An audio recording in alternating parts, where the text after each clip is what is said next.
미국 작가 맥스 투게이더가 최근에 존재의 이유라는 책을 썼습니다. 맥스 투게이더가 이 책을 발표하면서 무려 미국만 1,500만 부가 삽시간에 나갔습니다. 내용은 성도들은 하나님의 특별한 존재다. 하나님이 그 땅에 살게 하는 특별한 이유가 있는 존재다. 어떤 이유일까? 하나님께 영광을 돌리며 사는 거예요. 하나님이라는 분이 얼마나 귀한 분이냐. 그분에게 경외를 하고 그분을 섬기도록 특별한 존재. 이 맥스 투게이더가 최근에 발표한 책 가운데 하나입니다. 하나님은 그래서 사람을 만드시고 우주를 지금도 운행하시면서 자기에게 영광을 돌리도록 존재 이유를 말씀하신 거예요. 최고의 지성인 사도 바울도 고린도전서 10장 31절에서 사람이 존재하는 것은 하나님의 영광을 위해서 존재하는 것이다. 그런데 오늘 하나님이 벌하시는 것은 어떤 사람들이냐? 우상 숭배하는 사람들. 하나님이 너무너무 싫어하는 거예요. 하나님이 우상 숭배는 너무너무 싫어하는 거예요. 왜냐하면 사람은 누가 만드셨냐면 하나님이 만드시고 오늘도 해를 올리시고 우주를 주관하시는 분이 여호와 하나님이라 하시는 분이에요. 사람은 그분으로 창조됐고 그분을 섬기도록 만들어졌어요. 그런데 하나님이 벌하시는 건 어떤 것이냐? 오늘 아침에 설교 제목이 좀 그렇지만 우상 숭배 너무 싫어하시는 거예요. 하나님이. 저희 나라가 무당이 무속인들이 100만 명 시대를 넘어가고 있습니다. 5월의 아름다운 푸른 계절에 이 거리마다 지저분한 걸 달아놓은 여러분 많이 보셨죠? 이 우상 숭배하는 우상이 많아지면 절망과 가난과 질병과 그리고 희망이 없어져요. 우상이 많아지면. 북한은 3대 우상 숭배를 하고 있습니다. 3대째 김일성, 김정일이, 김정은. 얼마나 가난해졌습니까? 예, 비공식으로 알려진 이 아침마다 제를 드리는 동상만 해도 8,500개나 된다니. 우상 숭배.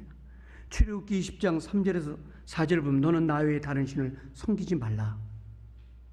예, 이방인들, 젠타일 피플이라고 하는 건데 이 이방인들, 구원을 받지 못한 이방인들이 하는 그 신이 뭐냐? 금, 은, 놋, 쇠, 나무 등 조각을 만드는 거예요. 네팔을 몇 번 다녀왔지만 공무원분들하고 가서 교회도 하나 지었잖아요. 우상이 인구가 3,500만인데 우상은 3,600만 개라고 하니까 개신까지 있어요. 신을 하다가 개신까지만. 그래서 개를 섬기는 날이 있어요. 소도, 암소는 우상의 아주 최고의 가치가 있는 거고 숫소는 삐썩 말라서 거리에서 죽어요. 그런 우상 숭배. 그런 건 너무너무 가난하잖아요. 형상, 짐승, 사람, 해, 달, 별, 이교도 같은 그런 걸 하지 말아라. 우리 하나님이 부탁하셨어요. 우상의 종류는 여러 가지라고 오늘 본문에 말씀하시면서 인간의 형상도 만들지 말고 동물의 형상도 만들지 말고 자연 형상도 만들지 말라. 하나님이 그런 걸 벌하신다고 하는 거예요. 우상은 저주를 받았어요. 왜 그러냐면 우상 숭배 귀신은 신이 없어요. 신명기 29장 17절에 우상을 섬기지 마라. 우상은 힘이 없는 존재다.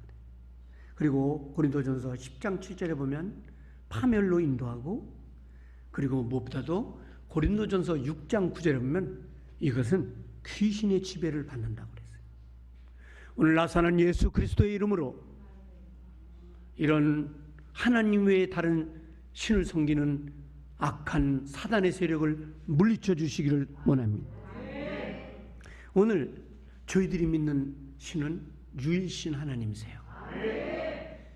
유일신 하나님, 천지를 창조하신 전능자, 그분이 하늘 보좌를 버리시고 사람을 구원하기 위해 우리 몸을 입고 오신 예수님이 십자가 갈보리에서 피 흘리시고, 그래서 모든 무서운 죄를 싹 씻어주시고 성령 주시고 구원 주신 그분, 죄 사함을 주시는 분이에요. 다른 신과 비교가 안 돼. 그래서 하나님 오늘 하나님만 섬기는 사람이 되라고 말씀하십니다. 제가 오늘 예배를 또 설교를 짧게 하는 이유는 오늘 특별한 영상을 준비했기 때문에 그렇습니다. 이 영상 보시고 다른 신을 섬기면 안 되는구나, 하나님만 섬기게 되겠구나, 그런 귀한 시간이 되기를 축복합니다. 이 영상 보시겠습니다.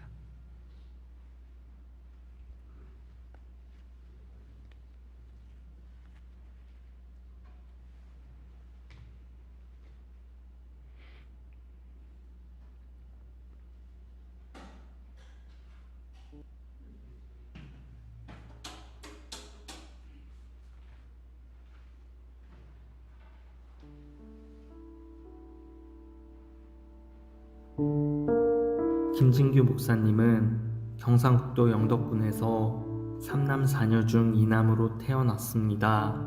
목사님의 할아버지는 경북 울진군에서 배감사를 창건하시고 불교신도 회장을 지내셨고, 목사님의 아버지 또한 주지승으로 계시면서 오랜 세월을 보냈으며, 목사님은 아버지를 따라 어려서부터 절에 다녔고 승복을 입고 학교에 다니기도 했습니다. 그는 마치 태어날 때부터 정해진 운명처럼 어려서부터 스님 교육을 받았고 일찍이 결혼도 포기하고 스님이 되는 교육 과정을 밟으며 수많은 고행 끝에 스님이 되었습니다. 그는 할아버지와 아버지에 이어 자신도 스님이 된 것이 뿌듯했고, 염주를 목에 걸고 목탁을 들고 다니는 것이 참으로 자랑스러웠습니다. 그는 절에 오는 사람들에게 소원 기도를 올려주고 천도 제사 및 49제를 지내며 의지할 것이 필요한 사람들에게는 빨간 부적을 써주었습니다. 그는 그의 삶에 만족했고 승려로서의 삶을 평생의 사명으로 여기고 부처의 은혜에 감사하는 삶을 살았습니다. 하지만 그러던 어느 날 그가 불교의 회의를 느끼게 된 어떠한 사건이 벌어지게 되었습니다. 은사 스님이었던 분이 82세의 나이에 중풍이 와서 몸을 움직일 수 없게 되자 다른 스님들의 눈치가 보여 그는 어느 순간부터 식사를 거부하고 자신의 인생을 한탄하며 안락사를 통해 죽기로 결심하게 되었습니다. 기독교에서는 안락사와 같은 자살은 지옥에 가는 죄이지만 불교에서 정당한 자살은 죄가 아니기 때문에 안락사가 허용된다고 합니다. 그래서 그는 각서를 쓰고 안락사에 동의한다는 인장을 찍은 다음 스스로 죽기로 마음먹었습니다. 그 후 그의 장례는 불교 의식으로 진행되었는데, 우선 장작을 쌓고 그 장작 위에 그를 눕히고 용꽃 가운을 덮은 다음 나무에 석유를 부었습니다. 모두가 지켜보는 가운데 장작에 불이 붙었고 스님들은 목탁을 두드리며 연부를 하였습니다. 살갗이 터지는 소리와 뼈들이 어그러지는 소리가 악마의 비웃음처럼 들려왔습니다. 정말 맨정신으로는 듣기 힘든 고문과도 같은 소리였습니다. 그는 스님이 된 것에 대한 큰 회의감을 느꼈고 자신도 언젠가 가족들에게 자신이 불타는 모습을 보여줘야 한다고 생각하니 너무나 끔찍하고 구역질이 났습니다. 그 후 복잡한 생각들로 하루하루 보내던 그는 어느 날 한 마을에 가서 연부를 하며 쌀 공양을 하고 있었습니다. 그때 어떤 젊은 청년이 그에게 다가와 웃으며 인사했고 그와 대화를 나누게 되었습니다. 스님, 예수 믿고 구원 받으세요. 구원을 받으라고요? 1,000원도 아니고 100원도 아니고 구원을 어디다 씁니까? 구원은 돈이 아니에요. 그럼 구원이 뭡니까? 구원은 예수님을 믿고 영원히 사는 것입니다. 아니, 사람이 어떻게 영원히 삽니까? 인간은 늙고 병들고 죽는 생로병사를 해야 하는데 어디서 그런 새빨간 거짓말을 합니까? 부처님, 저 사람을 용서하옵소서. 나미아미타불 간센보살. 대화는 그렇게 끝이 났고 둘은 각자의 길로 갔는데 그 청년은 다시 와서 이런 말을 했습니다. 스님, 예수님은 차츰 다음에 믿으시고요. 우선 이 책을 드릴게요. 꼭 읽어보세요. 이게 무슨 책이요? 하나님 말씀이에요.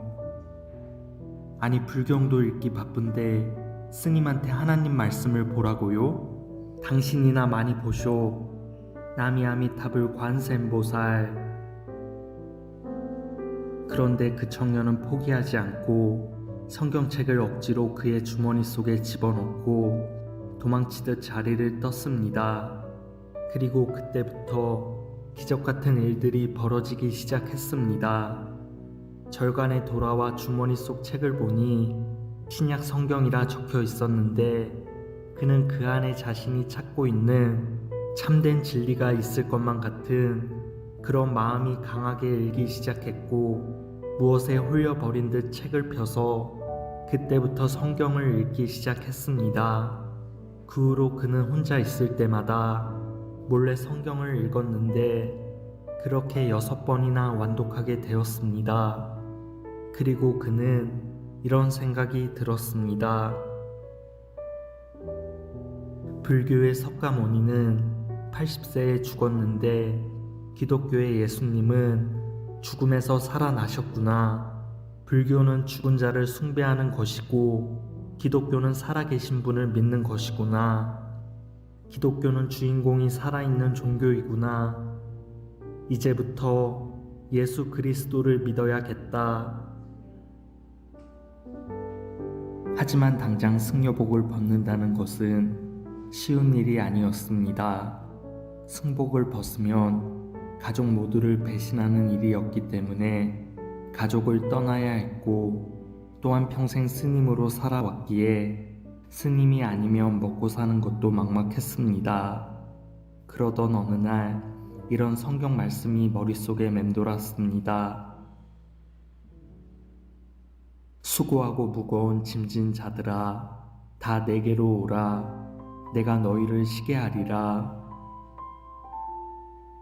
부처는 80이 되도록 살았어도 자기를 따라오라고 한 적이 없는데 예수님은 책임질 수 있기 때문에 오라고 하는 것이라는 믿음이 강하게 솟구쳤고 그 순간 바로 절간을 뛰쳐나와 뒷산으로 올라가서 하늘을 바라보며 기도했습니다. 하나님, 당신이 살아계시다는 것을 내 눈으로 볼 수 있게 하여 주옵소서. 그는 또 이와 같은 기도도 했습니다. 하나님, 성경책을 읽어보니 떡 5개와 물고기 2마리를 가지고 5,000명을 먹였다고 기록되어 있는데 정말 그러한 능력이 있으시면 제가 3일 동안 금식할 터이니 당신의 능력으로 배가 고프지 않게 하여 주세요. 그렇게만 된다면 승복을 벗고 예수님을 따라 살겠습니다. 그 후 그는 정말로 3일을 굶었습니다. 하지만 그의 기대와는 달리 하나님은 보이지 않았고 그는 배가 고파서 죽을 뻔했습니다. 그는 크게 실망하고 예수 따윈 없다고 생각하며 아미아비타불을 외치면서 다시 절간을 향해 내려왔습니다. 하지만 도중에 배가 너무 고프고 힘도 없어 바위 밑에서 잠시 쉬어가려는데 그만 잠이 들고 말았습니다. 그리고 그 순간 꿈을 꾸었는데 어떠한 음성이 들려왔습니다. 한 치 앞도 볼 줄 모르는 인생이 어찌 하나님을 보려고 하느냐. 어서 일어나 네 앞을 보아라. 그때 그는 잠에서 깨어나 앞을 보는데 기겁을 하지 않을 수 없었습니다. 전방에 큰 독사뱀 한 마리가 머리를 치켜들고 혀를 내밀고 있었던 것입니다. 그 순간 그는 자신의 무능함을 깨닫게 되었고 하나님께서 살아 계시기 때문에 한 생명을 천하보다 귀하게 여기사 자신 같은 죄인을 살리셨구나 라는 생각이 들어 더 이상 주저하지 않고 바로 아버지에게 찾아가 큰절을 하며 이렇게 말했습니다. 아버지, 불효자식을 용서하여 주세요. 저는 예수님을 믿고 살기 위해 이곳을 떠납니다. 그리하여 17년간 입고 있었던 승복을 벗어 던지게 되었고 그는 아무것도 가진 것이 없는 상태에서 예수님만 마음속에 품고서 새로운 인생을 살게 되었습니다. 그 후 수많은 고난과 연단을 겪으며 하루하루 지내던 중 그의 사정을 알게 된 김소영 목사님과 선교사 앨리스를 만나게 되어 그들의 도움으로 신학교를 다니게 되었습니다. 다시 수년간의 시간이 흐르고 신학교를 졸업한 후 그는 감리교 전도사로 파송을 받게 되었는데 자신의 아버지가 여전히 스님으로 계시기 때문에 누군가를 전도할 자신이 생기지 않았습니다. 자신의 아버지조차 전도하지 못하면서 어떻게 다른 사람들을 전도할 수 있겠나 하는 생각이 들었기 때문입니다.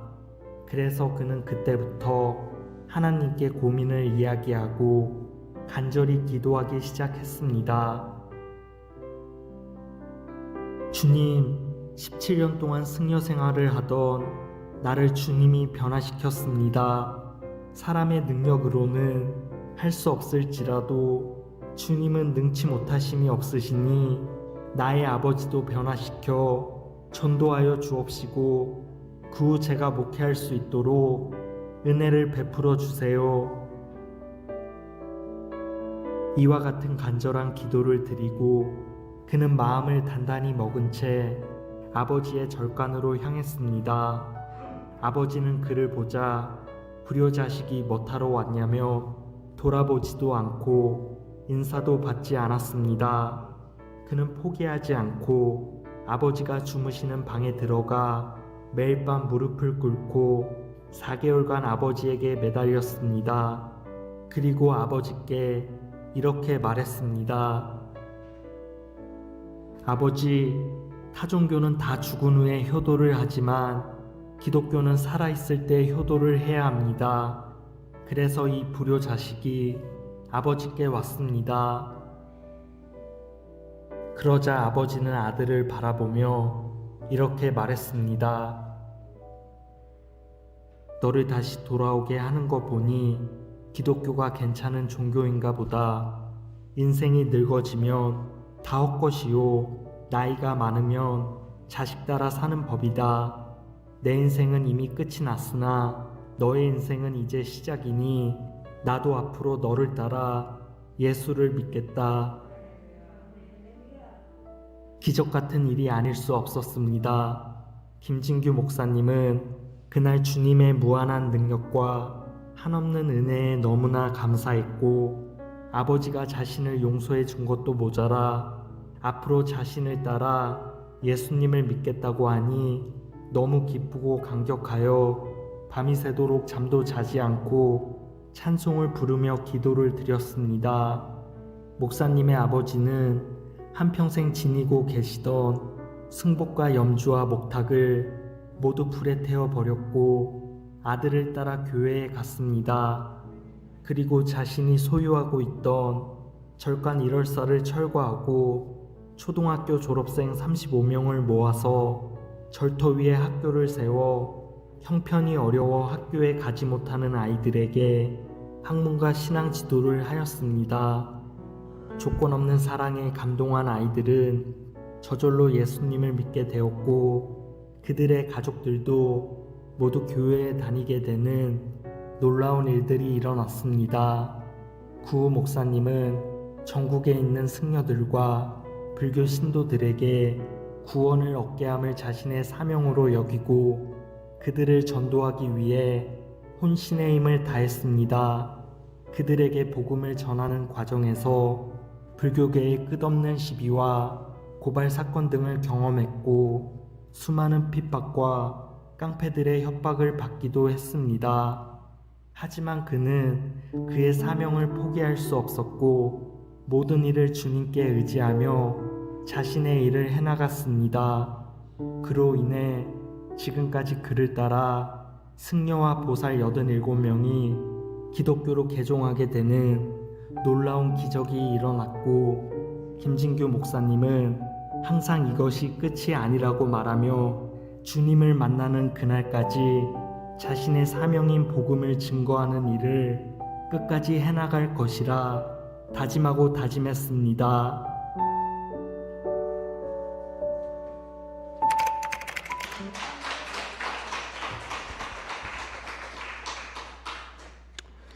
수요일 석갈탄일도 있고 해서 제가 오늘 준비해 봤는데 괜찮으셨어요? 예, 목사님은 2014년에 소천을 하셨고요.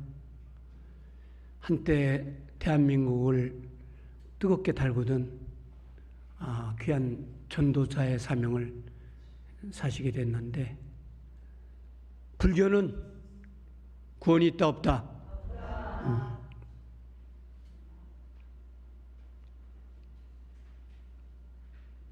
예수님은 부활하신 분인 것이 확실하고 우리가 섬기는 창조자입니다.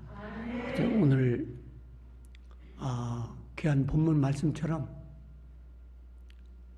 우상 숭배는 하나님이 벌하시는 것이다.